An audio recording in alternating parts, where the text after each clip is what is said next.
جامعہ دارالعلوم شیخ الاسلام سے آپ کی خدمت میں حاضر ہیں مختصر نصاب فقہ سیریز کے اگلے لیکچر کے ساتھ۔ تو چلیے شروع کرتے ہیں۔ سوال: کیا اذان کا جواب دینے پر ثواب ملتا ہے؟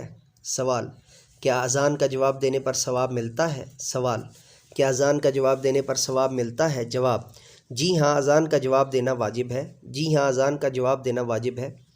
جی ہاں، اذان کا جواب دینا واجب ہے اور اس پر ثواب ملتا ہے، اور اس پر ثواب ملتا ہے۔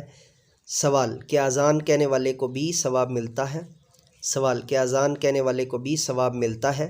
جواب: جی ہاں، اذان کہنے والے کو بھی ثواب ملتا ہے اور قیامت کے روز اس کی شان بہت بلند ہوگی۔ جی ہاں، اذان کہنے والے کو بھی ثواب ملتا ہے اور قیامت کے روز اس کی شان بہت بلند ہوگی۔ دہرائی کرتے ہیں۔ سوال: کیا اذان کا جواب دینے پر ثواب ملتا ہے؟ جواب: جی ہاں، اذان کا جواب دینا واجب ہے اور اس پر ثواب ملتا ہے۔ سوال: کیا اذان کہنے والے کو بھی ثواب ملتا ہے؟ جواب: جی ہاں، اذان کہنے والے کو بھی ثواب ملتا ہے اور قیامت کے روز اس کی شان بہت بلند ہوگی۔ یہ تھا ہمارا آج کا جامعہ دارالعلوم شیخ الاسلام سے لیکچر، مختصر نصاب فقہ کا نئے لیکچر کے ساتھ دوبارہ آپ کی خدمت میں حاضر ہوں گے۔ تب تک کے لیے اجازت دیجیے، میرے ساتھ مل کر کہیے: انسانیت کی بہتری کے لیے، تعلیم و تربیت کے لیے ایک قدم اور۔ Let me go now and say with me: do something more for humanity, do something more for knowledge and practices. Have a good day.